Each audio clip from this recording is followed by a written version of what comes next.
Our show wouldn't exist without you listening. But if you want more information on how to become a guest, how to recommend a guest, or just to stay in touch, go to flippinthelid.com. We'll see you there. Welcome back, everybody. You know what we do here by now, and I love jumping into stories of people who have flipped the lids in their lives, who have done the work, who've jumped in, but are also creating significant impact in this world. And today, our guest is no different. I had the pleasure of getting invited to be a guest on Juliet's podcast probably a year and a half ago. And it was one of those relationships that there was an instant connection. We both knew that we were of like people. We were operating at the same vibration and the same frequency, but she also stands out. I've been on over 600 podcasts as a guest, and I would tell you that she's probably in the top 10 in terms of hosts and the quality and the depth of her questions, the way that we navigated the conversation. And it's no surprise because this woman literally teaches storytelling as a profession and helps so many others tap into those lessons that are super important in their life that can be told in a way that will grow their business, grow their impact, grow who they are. Juliet lives this consistently and congruently as a mother, as a wife, as a businesswoman, as someone who's been absolutely running life at the highest level. And Juliet, I could not be more excited to have you here with us today. Thank you so much. I've been excited about this for weeks. And as today came, I was like, oh my God, I cannot wait. I love our conversations, as you said. I mean, that was such a wonderful introduction. So I appreciate it. But the second we met, I mean, you and I think there was like a little discovery call and it like was supposed to be 15 minutes. And then I was like, oh wait, we need to stop because we could do this for days and hours. And I appreciate what you're doing in this space as well. It is about stories. Stories are what connects us. Yeah. So, that's how I introduced you. But if you've listened to the show, by now I ask everybody this same question, which is, who are you in your words, my friend? So I am high energy. I wake up like this. I don't drink coffee. I am an energetic. I lead with my heart. I'm an empath. I am all or nothing. I'm super, super curious. I love asking questions. I'm passionate. I'm fierce. I'm dyslexic and I am an athlete. And I love when I love. When you're my people, you're my people. Yeah. I love that about you because you're so clear on who you are that it makes it very obvious for you to be able to identify and connect with others. You've said that you're an empath, and we were talking right before this and you referenced it as well. Right? That has deep meaning to me because I consider myself an empath as well. My wife is deeply an empath. So is my daughter. And I know that particularly in the realm of storytelling, as an empath, you feel everything.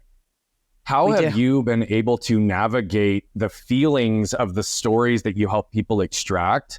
And how are you helping them stand into their own power without you absorbing the energy? Yeah, that's such a great question. And it's so interesting. So it's something that when I work with clients, that I can separate myself in a way. I mean, not that I don't feel. I always want to help and I always want to bring people to a different level. So I ask very curious questions, but I'm really good at reading people. And so a lot of times on camera, like I can hear their tones and this brings me back, and I know we'll get into my dyslexia.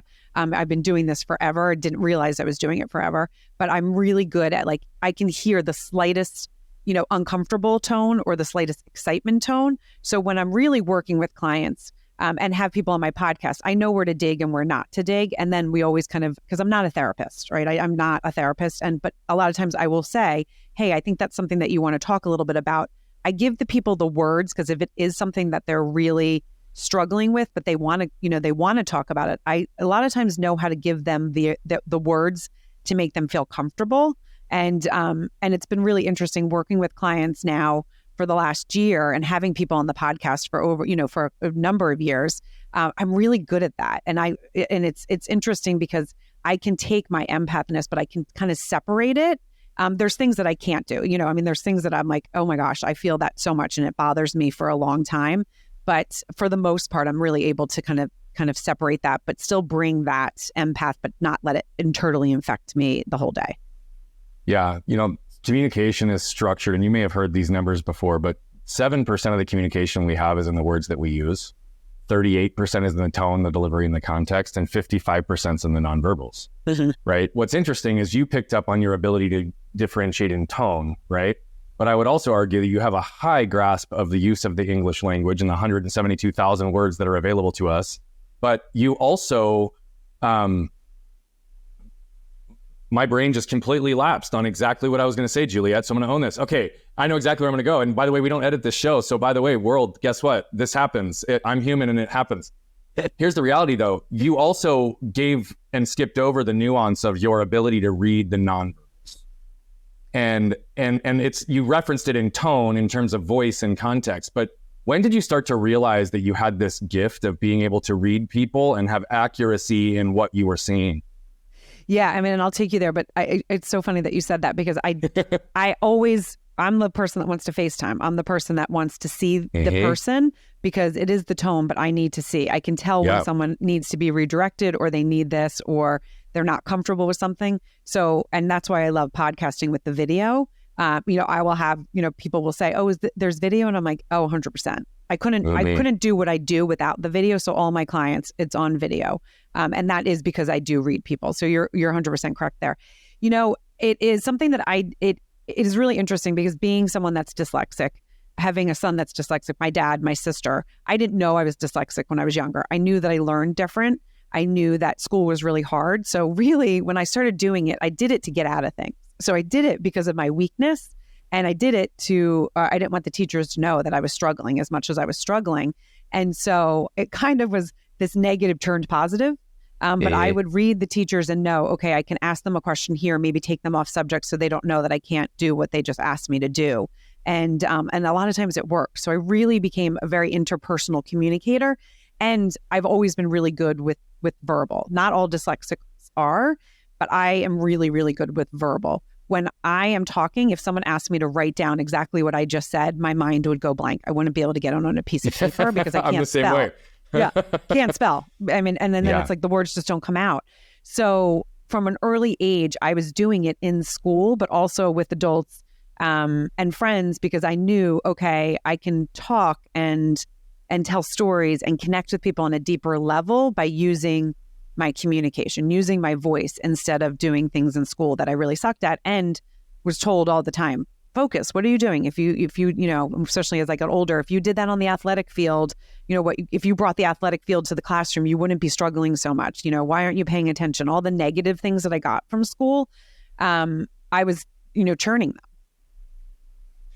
My daughter is 7, turning 8 this year. And though she was too young to technically diagnose, we believe that she's dyslexic and she's in a specific dyslexic program. She's, using Wilson learning. So we've gotten more into that world in the last few years as we've had to kind of navigate it. Again, similar to how it was with my son when he got diagnosed with autism, it started to really turn the lens back on me. And likely I'm on the spectrum. And the reality of it is likely I'm dyslexic. And when I think back to all of what you even just described, I identify on such a deep level because words and the ability to verbalize them have always been easy. My team knows this because I'll even dictate emails to them sometimes because the physical ability of having to sit down and energetically change myself to a place that I can focus enough to actually put words on paper is a hurdle.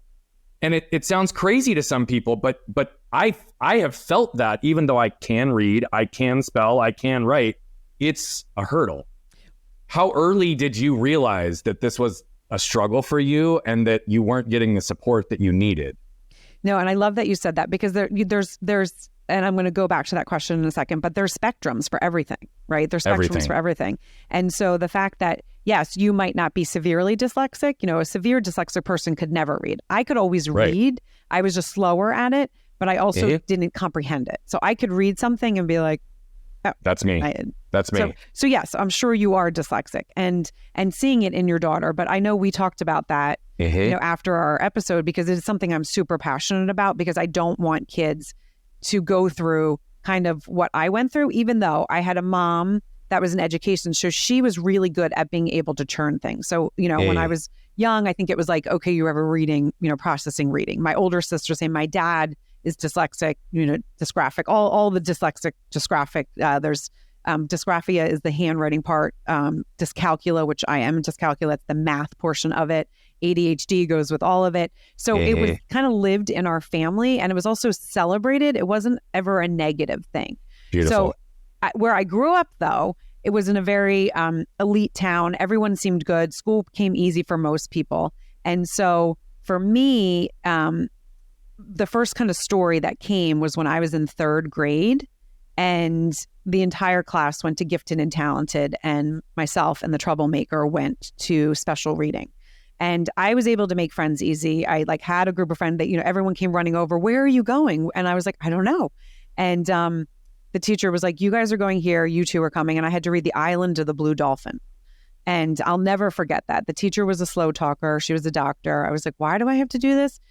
After class, we all went back, and the troublemaker, he made me giggle. I used to get in trouble because we always had to sit in the front of the room because I wasn't paying attention. I was off. I needed to move to learn all the things that they don't do in public school, where I could have probably learned. I could have probably been remediated earlier, but I wasn't. And thankfully enough, I was able to do that with my husband and I were able to do that with my son, because we knew, right, okay, this runs deep. Dyslexia is hereditary, which is crazy because autism is probably more known, but it's not hereditary. Dyslexia is like 1 in 5 people, and it's hereditary, but there's still so much unknown about it, that it is sometimes maddening and frustrating because, going into IEPs and all these things that I've had to do, also being on that side, remembering when I went into school and sometimes not handling the IEP meetings well because I get really pissed.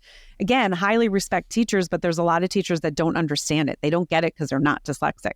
So that was really my earliest thing. It was, in that 3rd grade, kids came back and they were like, oh my God, we get to go, we're going to get to leave school. We get to do all of these, we get to create this maze, and it's this whole story and all these different things we need to do. And it's so creative. That day I gave myself the path that I was not creative.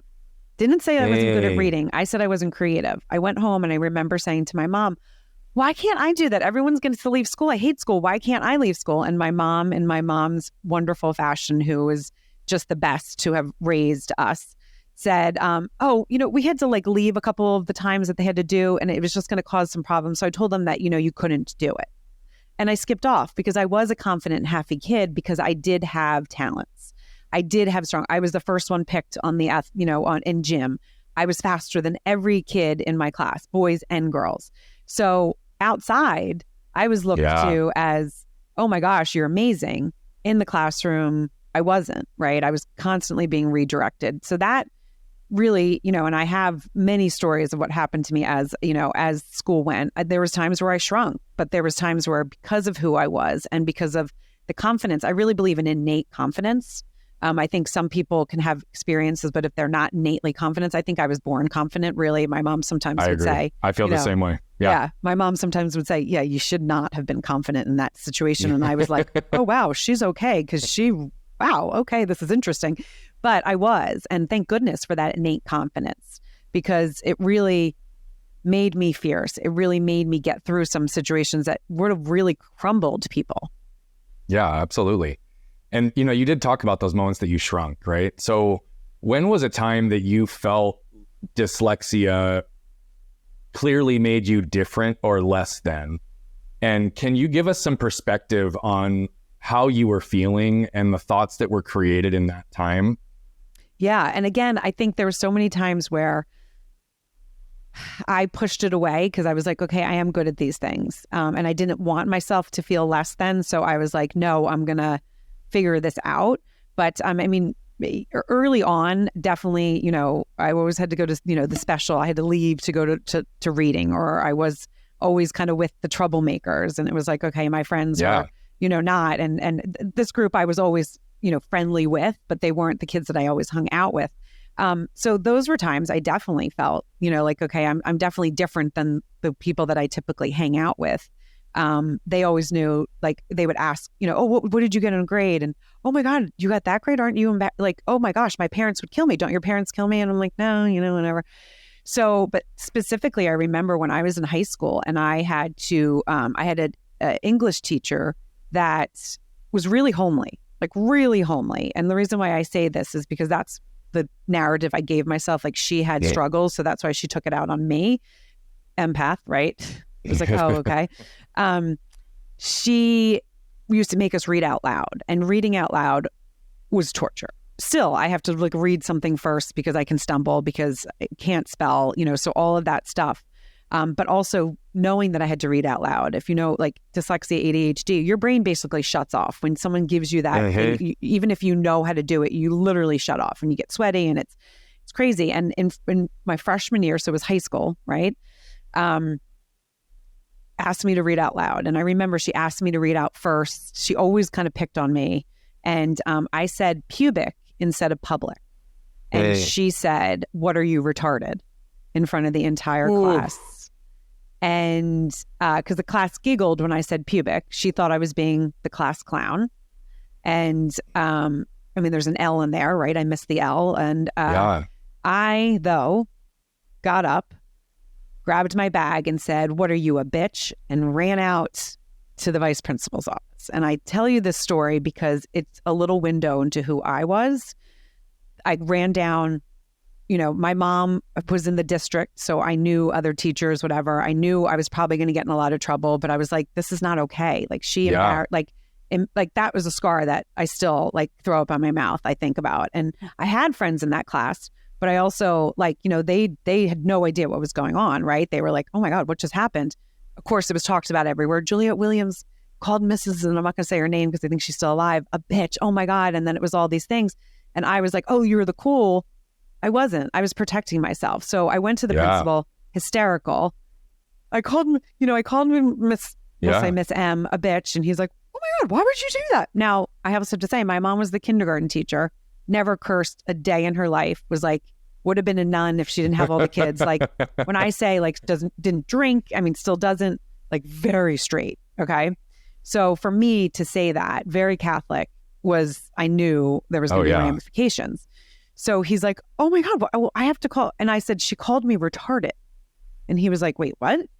And I'll never forget him going, and I could see he didn't know what to do. Yeah.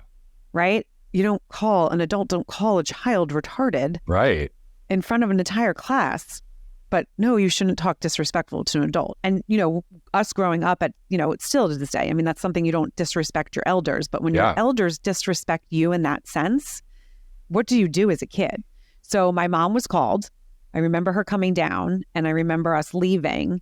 And I do remember her saying to me, like, and basically she was like, Juliet will not be in Mrs. M's class. None of my other kids will be in Mrs. M's class. I mean, my older sister and I, there was a load of teachers, because my mom also was balls to the walls. You messed with her kids. Oh, yeah. She would take you down. She would be like, you're not a good teacher for my child. I'm sorry. Maybe you're a good teacher for someone else, but you're not for my kid. You will not get the Williams. And there was 5 of us. You're not going to get a Williams, and you're going to lose out. So that is my mom, you know, still true protector. But she said, I don't like that you cursed at an adult. And then she looked at me and said, but I'm so proud of you. I'm going to get emotional, for standing up for yourself. No one should ever make you feel that way. And that's how I lived my life. So always my mom kind of sticking up there. But, you know, there was many, like that was just, you know, as a kid, freshman year, you're a teenage girl, you know, you're going through stuff, and to be called out like that, is nothing. And I know we'll get into this, but, you know, I am starting a dyslexic podcast with a fellow dyslexia Canadian NHL Stanley Cup hockey winner. And he has his stories, but like, these are the things that we want to talk about, because we want to talk about where if you can get early intervention and early, some of these things, but educating and talking about these stories, that's a scar that will never leave me. Have I got over it? You know, yeah, but you saw that I still get emotional after all these years.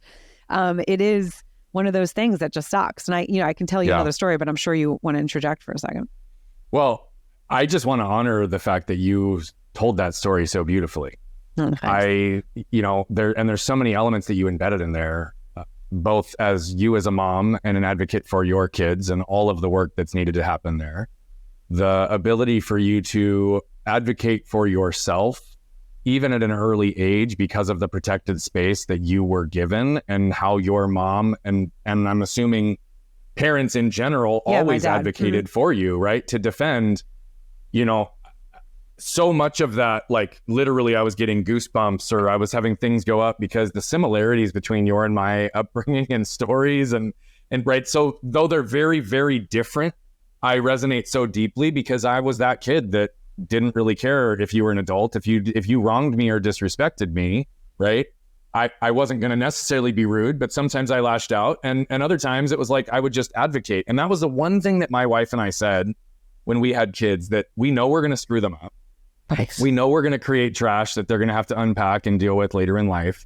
But if we're successful in just a handful of things, which is we want them to know that they are going to be loved unconditionally without any contingencies or any expectations tied to it based on who they are, that we hope they can learn to love themselves at the deepest core possible and that they can advocate for themselves. Because if they can do those things and they know unconditionally they have someone that's going to be there, protect them, love them, then they have the strength and ability to not only stand up for themselves, but to stand up for others. And that's what you do.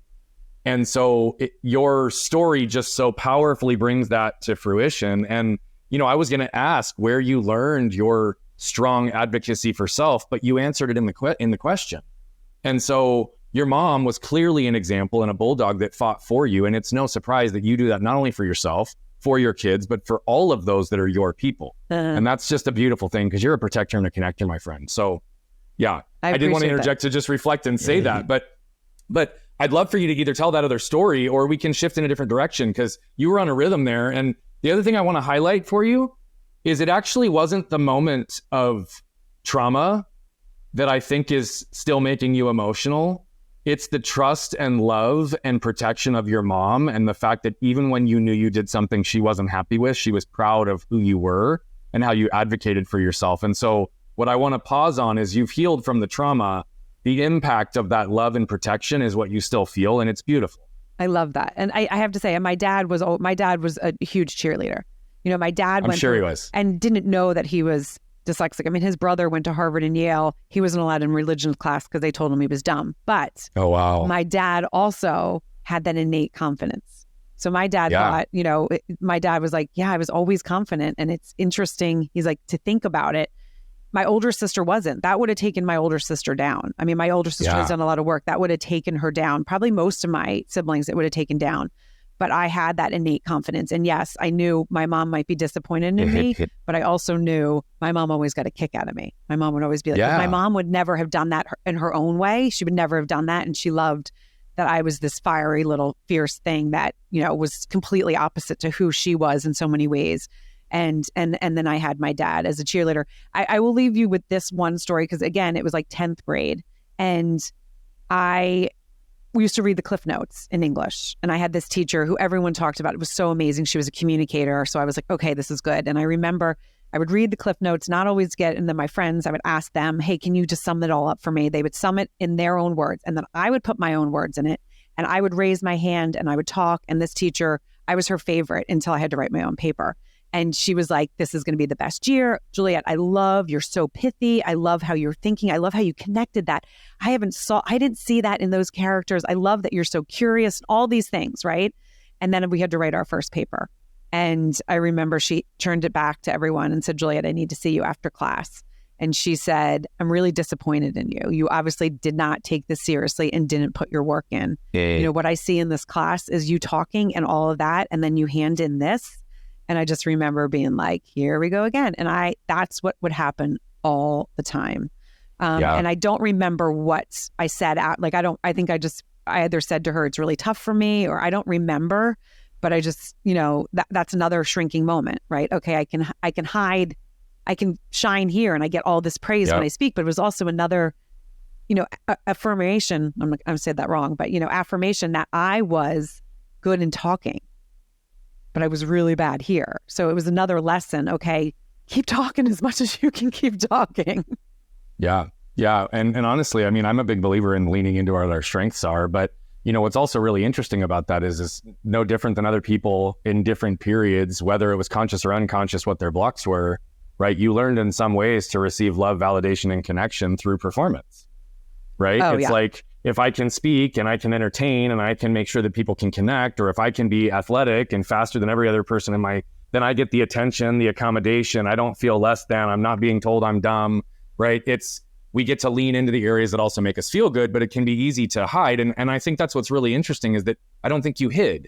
You were very clear, but how old were you when you actually understood or were diagnosed with dyslexia? Because you dealt with this for a long time unknown is what it sounds like. Yeah, I mean, I did, but like you're right. I mean, there was so much, it's because it's such like a kind of a gray area, but in college is when I was really, because I went to college. I mean, I was recruited for Division I lacrosse by one of the top schools, and I couldn't get my SAT scores up, so I couldn't go. I mean, the stories that I could tell and the disappointments and the failures, but again, that made me who I am, right? I never sat down and was like, okay, I'll go. And then I played 2 sports. I went to a Division III school, I fell in love with communications. There were so many different things, but I didn't really kind of hone in, probably not even really my dyslexia. Like I knew ADHD, but dyslexia probably was more as like my son. And I was like, okay, I always knew that there was tendencies, but I didn't realize that it was so much. And again, in college, you get those kind of forms and it's like, this is what you are. And then spectrums, right? So there's people that are more dyslexic than I am, but I'm pretty dyslexic. And I think you believe the same thing I do, by the way, that it doesn't matter the extremities of our stories, the extremities of our situations. It's only relevant for how it applies to you. And so those were your struggles based on where you're at with your difficulties. But I am really curious, right? Like you kind of are going on unknown with these challenges that are giving perception of self and external messages that you're not as smart, you're not as capable, right? Despite all these physical capabilities, I can't get my SAT scores up. When you learned that there was actually a neurological challenge in the way that you were wired differently, how did you allow yourself to give grace, forgiveness, and understanding to that prior dark period in your life? Yeah, and it's interesting that you said that, because I think always my mom was just like, you learn different, right? And she would always say, so you just accepted it. I accepted it. Teachers go into teaching because that's what they're good at. There's a lot of teachers that are maybe not the best teachers because they just went in because they think school's easy. So I was always not understood a lot. And because a teacher would be like, I don't understand. Why can't you just do that? Like, but I would see it even with my son. And I would say though, did you go into teaching because you were good at teaching? And I would call teachers out and they would be like, oh God, here comes Mrs. Hahn, but I highly respected. I'm, obviously a likable person. And I respect teachers, but I call people out. And I've done that my whole life too. I call you out. I am who I am. People don't have to question like, oh, is she feeling this way? I wear my emotions on my sleeve. Right at it. If I'm happy, I'm happy. If I'm pissed, I'm pissed. It's one of those things I think that I accepted for a long time, but I really did not think I was very smart for a long time. And that probably is in the last 5 years that I really am like, I am creative and I am smart. I can't believe that for a long time, but I beat myself up a little bit, but it was kind of just like, okay, I have strengths in so many different things. I can communicate way better than most people. And so I always looked at that. Like, I know that other people, maybe I don't know, every capital of the United States. Maybe I did at one time, but do I really need to know that? Does it really matter? Yeah. Right. And I'm always been that, like, does it really matter that I didn't know this? I mean, and sometimes my kids laugh at me because I'm like, guys, just get through it. You're not going to know. Are you going to be a mathematician? Then you need to know algebra. It's stupid. Like, it's some of the things that you have to learn to go through in public school makes me angry. And I wish I could change all of it. And there's been times where I have really dove in and I'm like, I'm going to go to Congress and do things. And then it's like, that's not my path right now. That's not what I'm meant to do, but I'm meant to protect these people that are in my house. My oldest is the one that's got learning, the dyslexia and all of that. My other 2 don't. Funny enough, my daughter at one point, and I think she was 4, she thought she was dyslexic, hysterical crying because she was seeing what was going on with her brother, taught herself to read, and is probably one of the most, she loves to read. I laugh at, God, I'm like, okay, so that's how I connect with my teenage daughter is reading. And that's like the thing that I hate the most. Like, what are you doing? Where are you stretching me? But he's stretching me to show me. And he's been stretching me to show me in every chapter of my life. Yeah, you might have struggled here, but these are the things that you're really good at. And you're really good at these things. So I think I kind of just always was like, yeah, those are things maybe I'm not great at. But again, the innate confidence. I'm really good at this. I love that you come back to the innate confidence, because that's something that I've never really heard many people talk about. And it's something I've thought about, but I don't think I've ever spoken, because I do genuinely believe that there are people that are born with an unwavering confidence in self that doesn't really make a lot of sense to some other people, right? My daughter has it. My brother used to call her ATV because she would just roll over everything as a baby. Like, if she sets her eyes on something, it doesn't matter what it is. she's going to find a way to get there, communicate around it, right? Like I've been the same way, like nothing real. Again, my arm got ripped off and a lot of people are like, how did you recover? Well, I had a lot of trauma that I had to unpack for years, but I also just kind of never knew any different. I just did what I needed to do. And I was like, oh, I'm not dead. I have an arm. So guess what? I'm going to make the best of it. Right. Like, and your ability to really do that is powerful. But what's also beautiful is I so dismissed my gift in communication for so many years, when in reality, communication is the primary way that we can connect with other human beings. It is one of the singular best skill sets and gifts we can have, but we still judge the medium of which we communicate and what we are good or not good at. And so I think it's really beautiful, but I also didn't think I was creative for a long time, right? I was convinced I wasn't creative, literally. Yeah, me right? too. And I've unpacked a whole bunch around that. So when did you actually, you said in the last 5 years, you've started to really see some of those things turn. What was kind of the awakening moment where you're like, oh man, I really maybe am creative? Oh, and it's literally when I started the podcast. I mean, we had moved. I kind of was in a time of my life, my kids were older. But I would say to my kids, like even though I would tell my kids these elaborate stories, I can't believe that I didn't write it down and make children's books or even a movie. I mean, the and people. Well, I mean, let's give it a little bit of benefit. We just unpacked the fact that you have a hard time writing, so it doesn't make it. It makes all the sense in the world. You didn't write them down. Totally. I know. Actually, thank you. Like I just like, of course. Why would you? It's painful, but it wasn't about that for you. But it was about connecting with your kids, right? Yeah. That's what it was about for you. But voicing, I could have voiced it because I get it. But I love that you just said that because totally. I know it never came across my mind because I would never go write something down like that. But so that's what's really interesting is I've always had that, but because I couldn't draw and because that third grade me that wasn't asked to go into gifted and talented, I was like, oh no, I'm not creative. I'm athletic, right? You're either athletic or you're creative. Those are the stories that I told myself where I think it was that third grade class, but it obviously was in other places. So I was, as I said, we moved and I was at a crossroads. My kids were older. They didn't need me. My husband was like, we're not having any more kids. Couldn't get another dog. I had, we had 2 boxers, 3 kids. And he's like, honey, like, what's going on? But I stayed home. I went into advertising and I did stay home. I wanted to stay home and raise the kids. That was something I always wanted to. I babysat early, loved being a mom. I love being a mom. I loved that caretaking part and kids. So I knew that I wanted to do that. So it was at the point, and I know a lot of women can relate to this. I stepped back from my career to raise the kids and I absolutely loved it. But it was a time where they didn't need me anymore. They didn't want me hugging on them, loving on them. And I was like, oh, what the fuck is happening? Yeah. I need something. And again, we had just moved. I had done fitness stuff in the town that I was in before, but I was like, that's not fulfilling me anymore. And so I was like, I'm going to start a podcast. And I remember I came home and my husband and my kids, who I have to say have always been, again, like, oh, I've never had people being like, oh, you can't do that, except for my guidance counselor in high school used to tell me I wasn't going to go to college all the time. Great guidance counselor. Oh, I know. She was the worst. But again, this is the thing. This is where she couldn't have her own kids. I knew these kind of stories and I was like, she's taking it out on me. I feel bad for her. Empath, right? I feel bad for her. She's trying to make me feel like shit, but now I'm going to go to college because she just told me I wasn't going to go to college. So F you, lady, I'm going. So that's basically, I literally came in and said, I'm going to start a podcast. And I remember my husband being like, okay, great. Like, do you know? And I was like, nope, I'm going to Google it. I don't know anyone else. I'm going to Google it. And as a dyslexic, I do everything a little bit backwards. I always start like from Z and then work back. I never start from A. And sometimes it's like Z and then maybe D and then maybe E. My brain is a direction thinking brain, which I know through some training. And so it's very interesting. A lot of people, I can go from those things, but all tie it back together.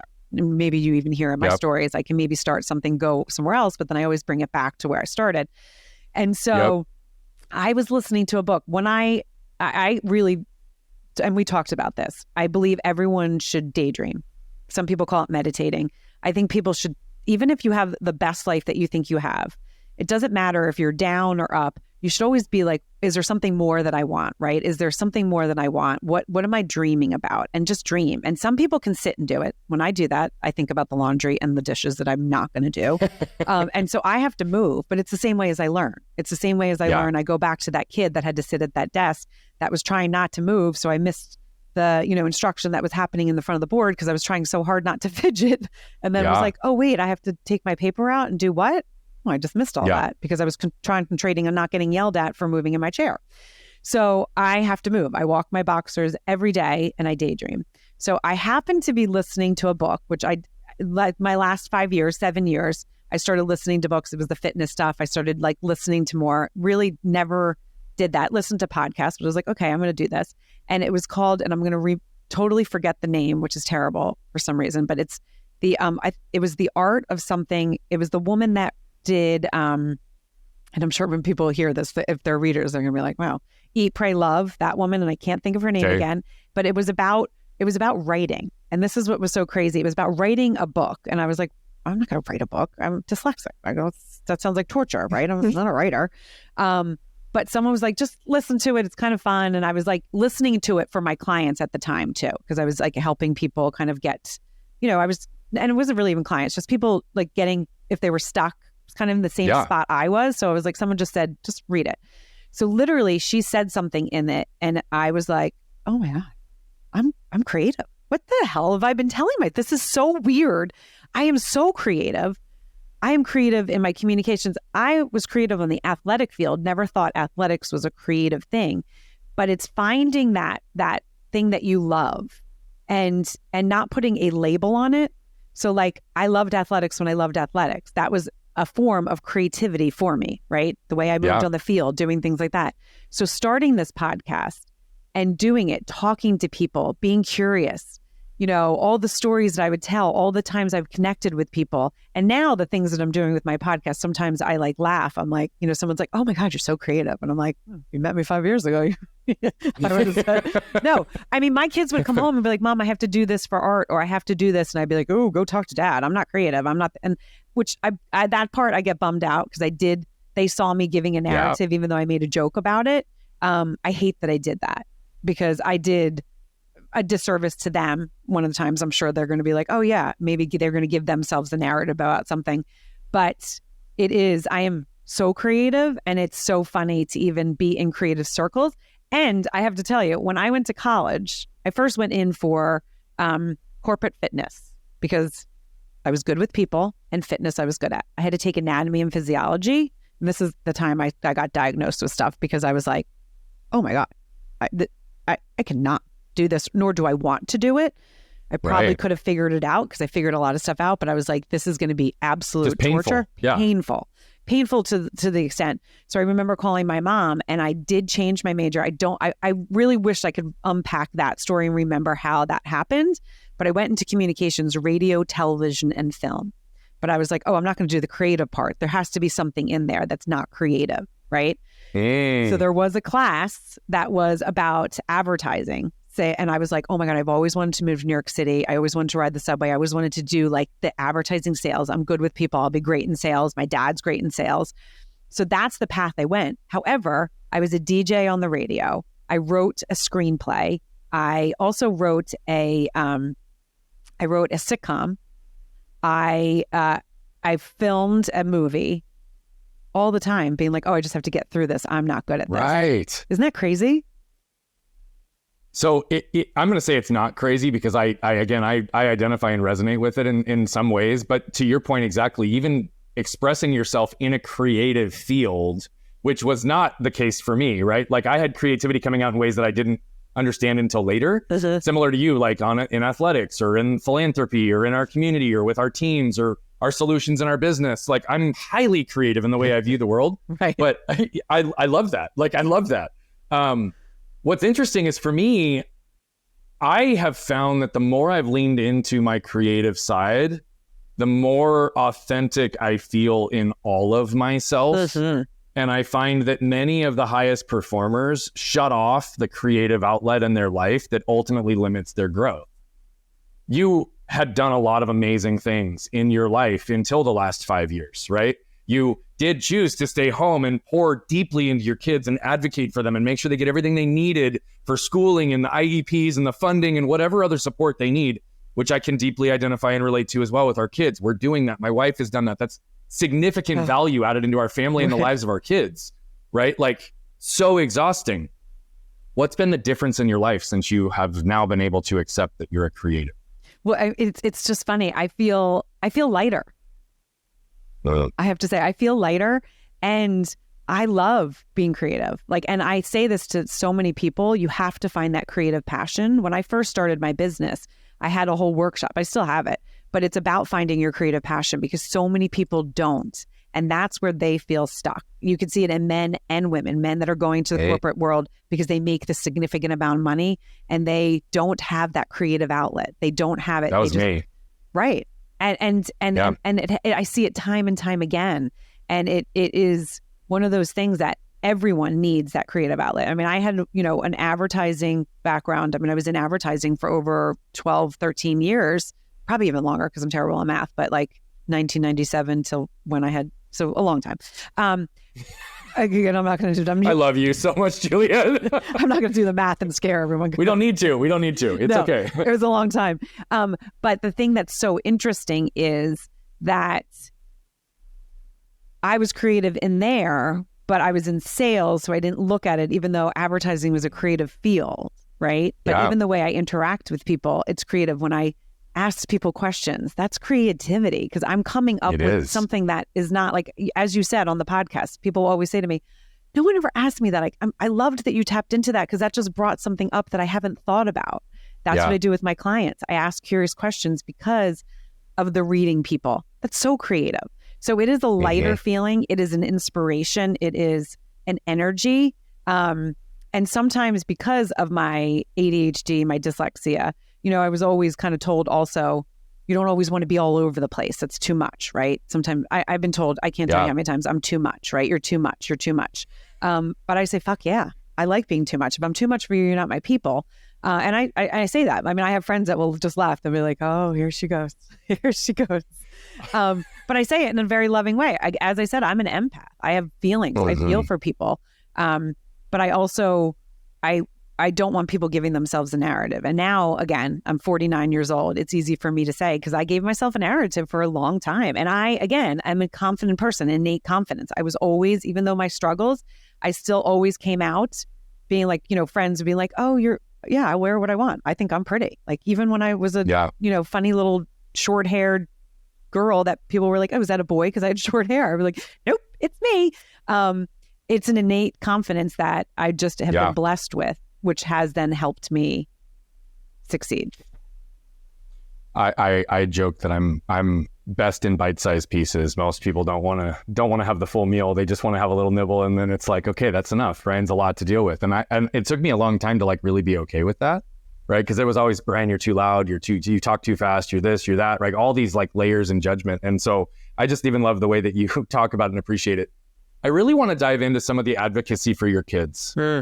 Right. And it's one thing to advocate for yourself. It's a whole nother to advocate for your kids and then allow those lessons to advocate for other people's kids, which I know is extremely important to you. Can you talk about some of the greatest struggles when you were actually going through the process of getting your son the services he needed, and maybe the difference in approaching it as a parent versus as someone who always advocated for themselves in school? Yeah. I mean, I will tell you right now, school is a business. They don't care about your kids in the way that you do. And that was really hard for me because we're both likable. Everyone wanted to help. And I remember going in when he first was, we first had the school diagnosed because we were like, okay, we know, his name is Montgomery, poor child. My mom even said, don't name a summer birthday with all the learning disabilities that name. How do you even know how to spell it? I was like, well, I have to write it down to be able to spell it. I was like, I just love the name. It's a strong name. And there's a funny story of his name, but it was one of those things I remember going in and I was friendly with the principal. I was friendly with the school. I was there because I was a stay-at-home mom. I wasn't just someone that stayed home. I was, I was there. I maybe didn't active, involved. Yeah, I didn't bake the cookies. I was not a baker. I bought them from Whole Foods, but I was, which is great. That's awesome. That's how we roll. and it was a town where everyone baked and made things bigger and bigger. I was like, no, I hate baking. I'm not. I don't need to compete with you guys. You guys be the bakers. Yeah. I'll be the store-bought cookies. They're organic though, so whatever. And everybody likes store-bought cookies. Let's be honest. Oh, totally. Sometimes better. It's not like they're not going to get eaten. 100%. So to sit in that room and have people tell me, you need to get an attorney. You guys need an attorney. They're not teaching him. They're not teaching my mom being one of them. I'm like, no, Mom, I'm not doing that. I'm not going in fighting when I don't need to fight. We can communicate this. We can talk. They're going to feel. They know they can't teach him. They time and time. Is and still was a likable kid. You really wanted him to succeed. And where we were at the time, everyone. I mean, it's a very affluent, very high performing. Most of the class are Ivy League. I mean, it's insane. So I was like, they know we're going to go and we're going to look at different schools because he'll go to a specific dyslexia school or they're going to give. I didn't want that right away. I wanted him to, because he was, again, innate confidence. He had the support. I was like, I can still see that he's there. He's struggling. It sucks. We talk about it, right? We have some days that are hard, but as I say to him, this is your life. Everyone puts their pants on the same way. You are allowed to have a fit sometimes, but guess what? This is what you've been given. And you can have those hard days, but you gotta just go and you gotta work harder than everyone else and you gotta be balls to the walls and you need to ask what you need and all these things. So when they sat there and were like, we can give him this at school. And I was like, well, I don't think that's going to be enough, and then I realized we needed to go outside to get the neuropsych. And then when it came back and they're like, okay, well, we can't do this and we can't. And I was like, whoa, he is still learning to read and everyone else is reading to learn. No. You know what I mean? Reading to learn. Yeah, learning to read, reading to learn. Yeah. And that transition is critical. Yeah. And that's where we were. And I was like, you guys are seriously. And I remember being so gutted. And even my husband being like, his feelings were hurt, but he's like, wow. And I was like, I am devastated. I know these women. They tell me that they love him. Yeah. And they're going to brush it under the table and be like, okay, if they don't make a stink, we're not. So that's what in the podcast that we're starting, it's called Word Blindness, Dyslexia Exposed. My co-host is Brent Sopel, who is an NHL, again, former Stanley Cup winner. And he wasn't diagnosed until he was 32. He didn't even hear of the words because he was early, 16 was off, in the minors. And the stuff that he struggled with after the league because he didn't have he had a high school education, but they just pushed him through. He couldn't get a real job. And so what we're doing is advocating for these are the things that parents need to know.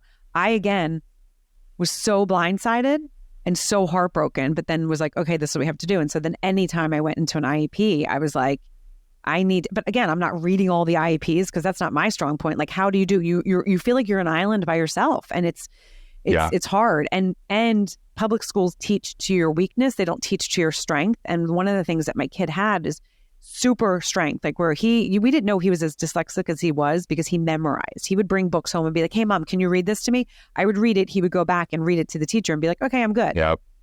And so the strengths that he had were I'm like, honey, like in life. And intelligence can mask those areas that we want to hide from ourselves. Our kids have both done it in the areas that they've compensated and surprised us completely. Oh, 100%. But that doesn't surprise me at all that he was memorizing books and going back and coming across as if he was reading it. Yep.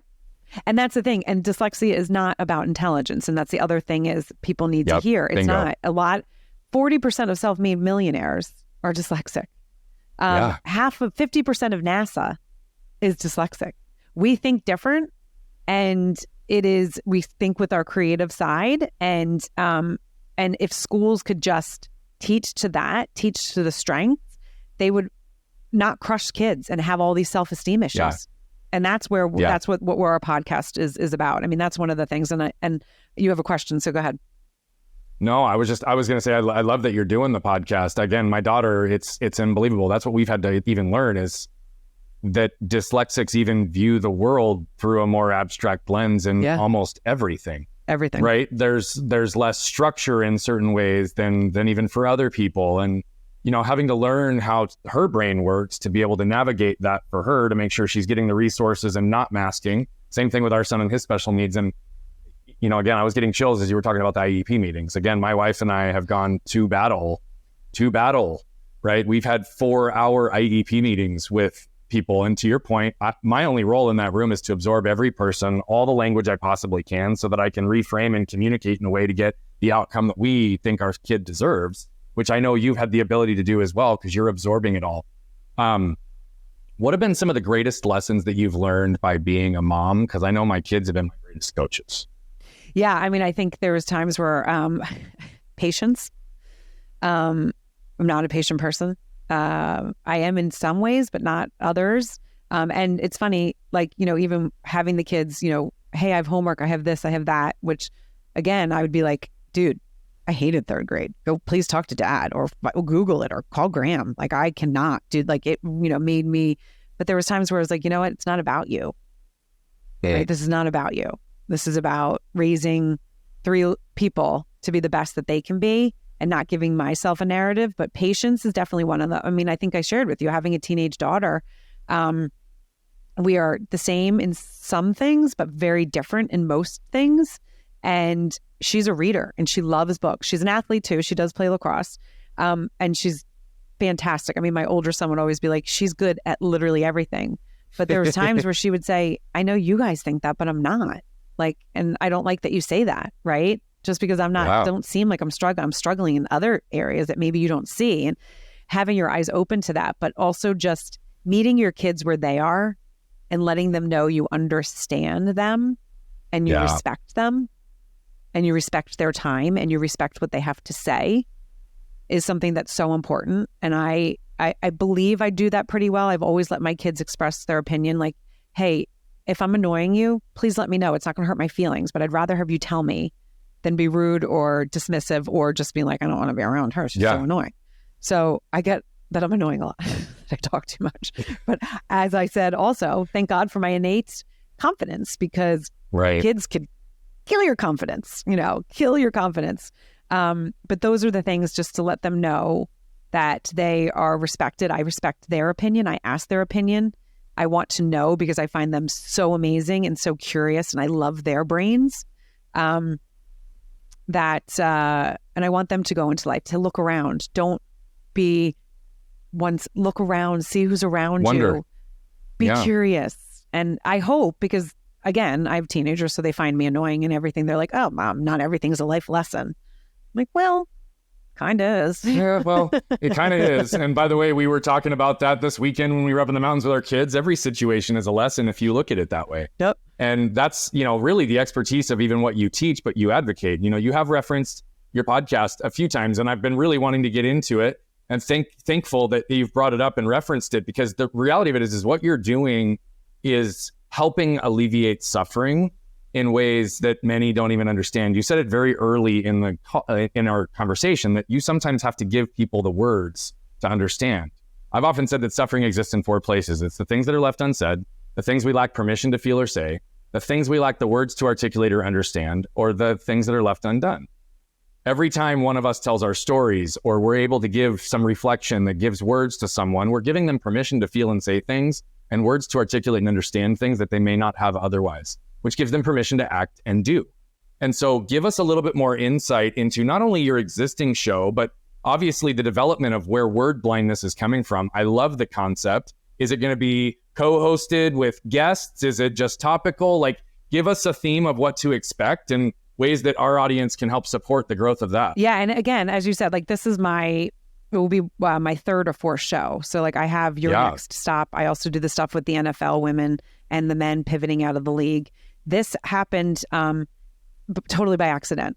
I was asked to, and I don't know when this is coming out, so I will. There's things that I can't say, but there was. That's fair. I was asked to be on to have my podcast, Your Next Stop, the one that you were on, have that interview Brent Sopel, who's the NHL guy, and I interviewed him in Chicago. And it really was because the person that is doing the show, that has the show, it's going to be coming out on A&E in the fall. But he was like, Congrats, I know. that's awesome. Thanks. Yeah, it was fun. He's like, I know you're dyslexic. He's dyslexic. And there's other things that they talk about addiction. I can tell you that. So they talk about addiction on it. He's like, but we would love your perspective because I know how you ask curious questions. As someone I met in the podcast world. And so when I went, we really connected. And it was a really interesting thing because he said, God, you understand where I'm coming from. He's like, I don't get that a lot. He's like, I don't get it on the ice. I didn't get it here. I didn't get it when he's like, he's like, this is bizarre to me. Like you get what I'm saying. I don't have to repeat myself. And I was like, I've definitely been in times where I've had to repeat myself. However, I was gifted with the communication piece, right? I might have dyslexia, but that is one of the things that I'm struggling. His is his spatial awareness. So he was a master defender because he could see where the puck and the player was going before then. So that's his gift. So that he was in the league for 18 years, over 1,000 professional games. Unbelievable. But 18 years because he was petrified of going into the real world because he knew he wasn't going to be able to provide for his family. So then heartbreaking. Hey. I mean, heartbreaking, right? And so we decided, I said to him, hey, and he has a foundation, it's called the Brent Sopel Dyslexia Foundation. And I said, I would love to be able to contribute or something because I've been advocating for my son. I've been advocating for myself. This is so close to my heart. I would love to share stories. So right now what we're doing, and it's, an early conception is going to be coming out in the summer before school starts, is really educating. But it's not just for people with dyslexia. It's also for the teachers. It's for people that don't know about dyslexia. It's about having them connect with the stories and understand a little bit about if you don't diagnose a child early, the ramifications that could happen. This man wasn't diagnosed until he was 32. Addiction came in. That happens a lot. Oh, yeah. 50%, I think, or 45% of inmates, they probably are dyslexic or have some sort of learning disability because, again, they were just pushed through or pushed aside or were made to feel like shit. Like I could have went another way, right? I could have totally went another way, being told that I wasn't trying, that I wasn't focused, that I was dumb, all these different things. And he was basically told that because he grew up in Canada. And so he wants to change the narrative. And so we're coming together to do it. It's going to be about our stories. We do have plans to have other individuals on that have dyslexia that have had their stories as well. That could be season 2. It might be meshed in with season 1. Yeah. But it's about the education. We also want to talk to parents and people about that, like school's a business and the importance of getting that neuropsych, but getting that neuropsych outwards. And his foundation is really trying to help people that don't have the finances, because as you know, it is expensive. It's expensive. And that's what's really sad is there's a whole group of people that can't afford getting the neuropsych. The schools can't afford getting Wilson in because they're charging $15,000 for that. It's this kind of corrupt kind of world that it's about making money and not helping the actual individual. So we're trying to break the stigma about that. We're trying to help and get the awareness out, and then other things that are planned that I can't, kind of really get into. But it's exciting because obviously I'm passionate about it. I'm passionate about a lot of things. That's one of the things that I said about myself. I am passionate. This is so close to my heart because I've lived it, then also have lived it with my child. And we were fortunate enough that we were able to get him the help that he needed young.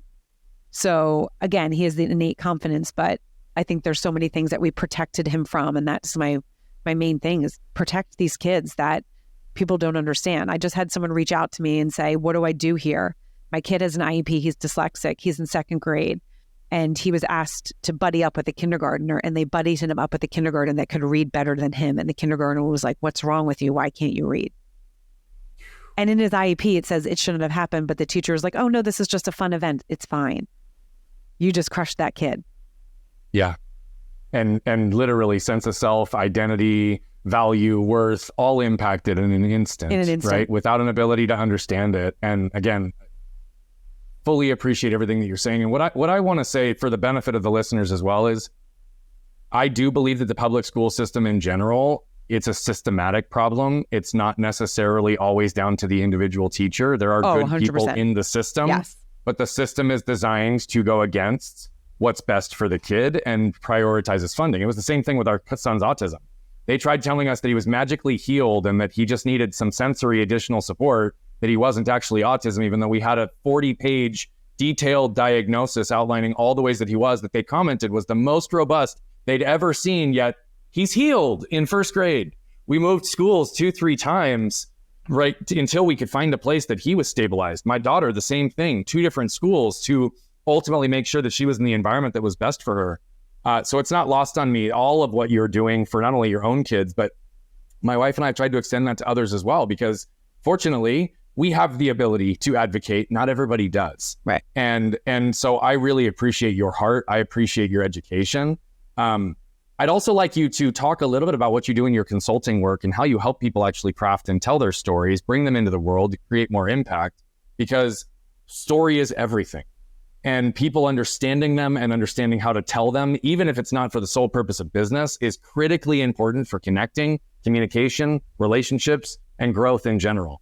So please highlight, because you've just got such a depth of wisdom, how are you guiding people to identify and tell their stories better? Yeah, no, and I appreciate it. And I do want to say one thing is not a knock against teachers, because there are good teachers out there. Yep. And my mom was a teacher. My cousin's a teacher. There's a lot of teachers in there.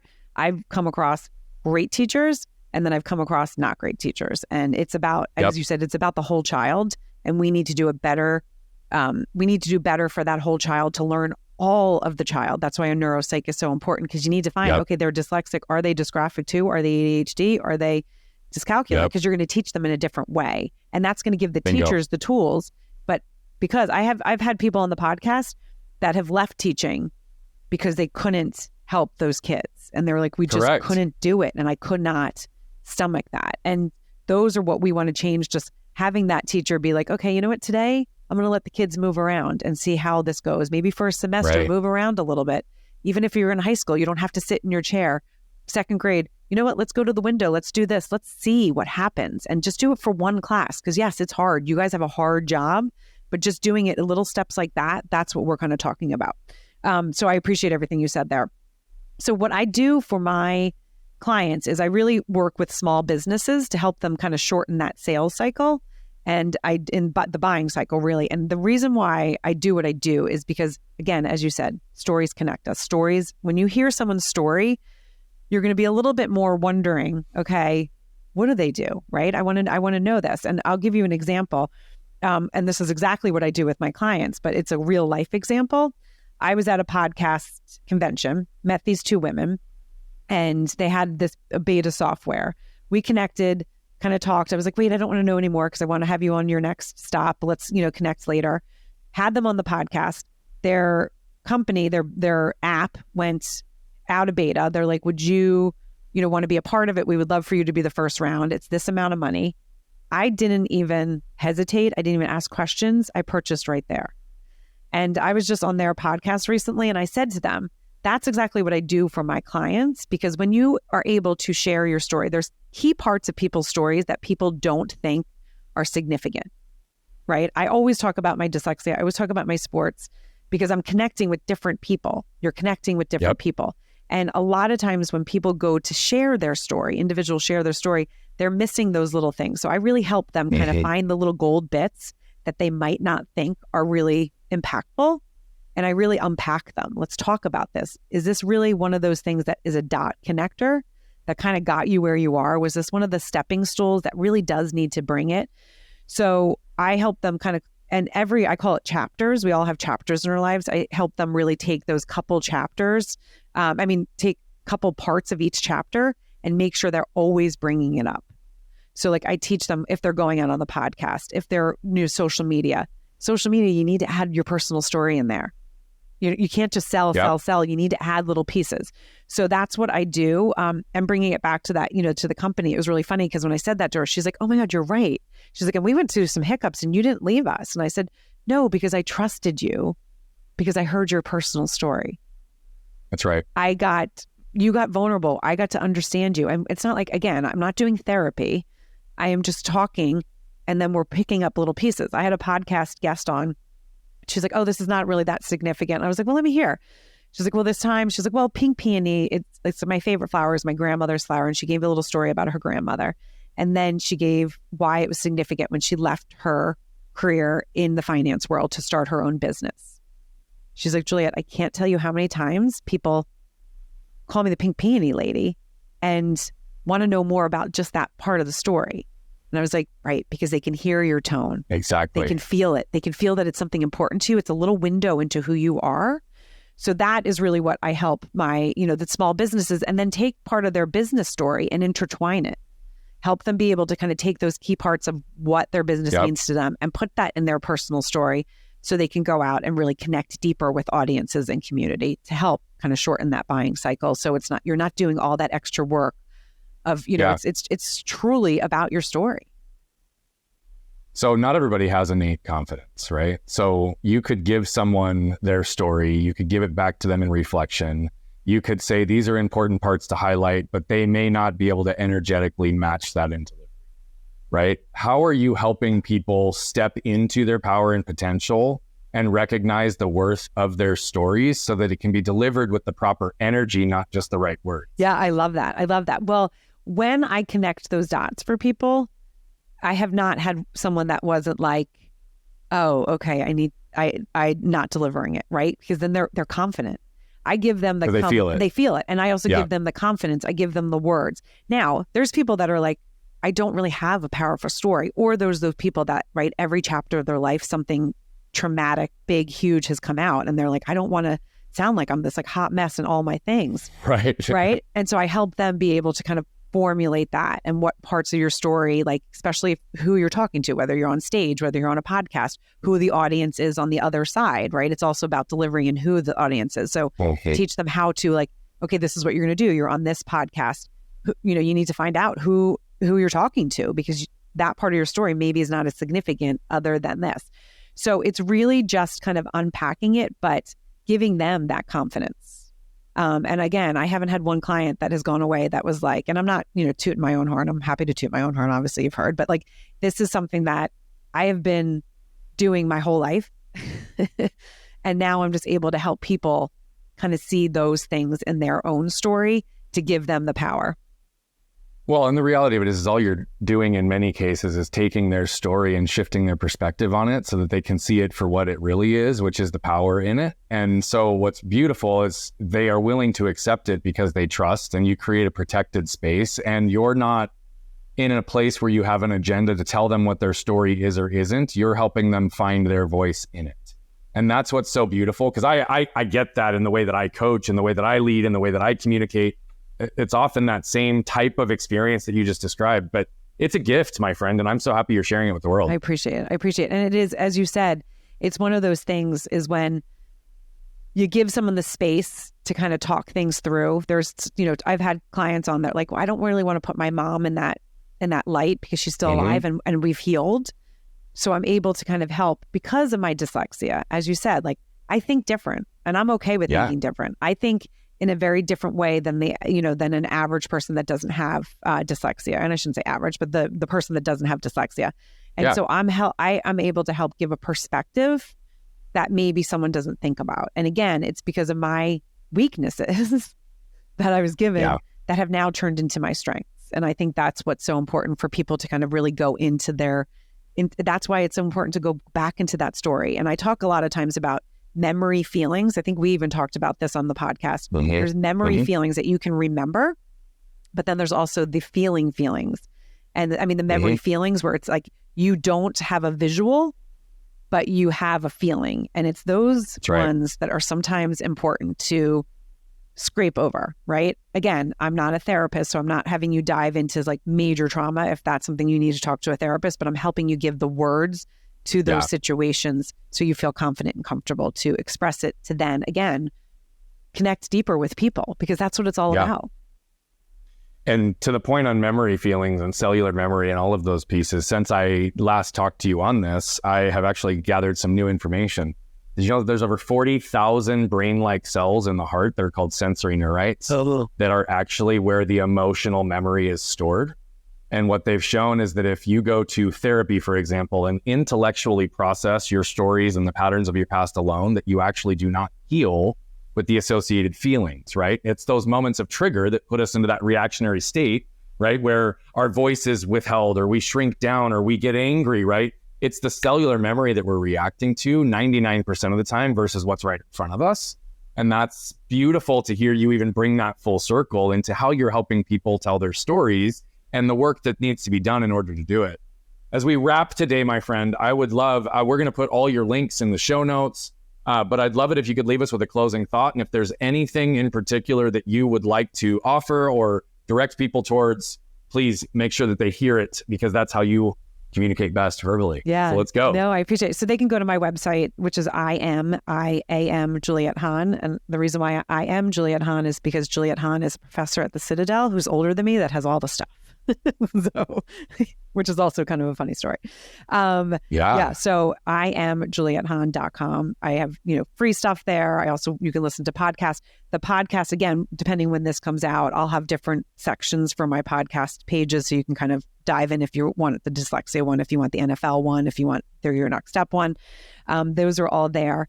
And I mean, this was just, I love talking to you. I mean, I feel like it's one of those things when you talk to like-minded people and really get in there, it's like a therapy session in itself, right? Right? It's like, I love that your listeners are going to be able to also get a piece and see a different side of you just because of our interaction. And that's what you do with every guest that you have on. And that's what's so beautiful about what you're doing, is because you're sharing who you are, all the things that you've gone through and where you are in life now. And each guest brings a little different scenario out. And that's the beauty of the world, because we're all different. We're all similar. We all have had our tragedy. We've all had our struggles. We all, sometimes wake up and are like, what is happening today? Some days flow, some days don't. Some of us have less flow days than others. But the thing that's so amazing in life is this adventure of it. And don't just shut down, right? Don't just sit and let life pass you by. Be curious, get up and daydream, find that spot where you can make something, because people can learn from anyone. You can learn from a homeless person to a CEO. We all have stories and we all have something to share, and we all can learn from each other. It doesn't matter what someone's education is. It doesn't matter, someone's intelligence. Everyone has something to share. Well, thank you for sharing in the way that you did, my friend. It was a pleasure having you with us today. And I share the same with you. I love talking with you. And I'm sure this is just another of many, many conversations that we'll be recording in the future. And for those of you that tuned in, Juliet laid it all out on the table. She told you where she was given the ability and gift of innate confidence, the lessons and understanding of how to advocate for what was right, and who she is at a very early age gave her momentum to be able to overcome a lot of those hurdles that might otherwise keep people stuck. And through all of her trials and tribulations, her lessons as a mother, as an advocate for herself and for so many others, as a podcast host, tapping into creativity has allowed her to connect at a deeper level. Where are you tapping into your creativity? How are you telling your stories? What's the energy and conviction with which you stand in your own authority?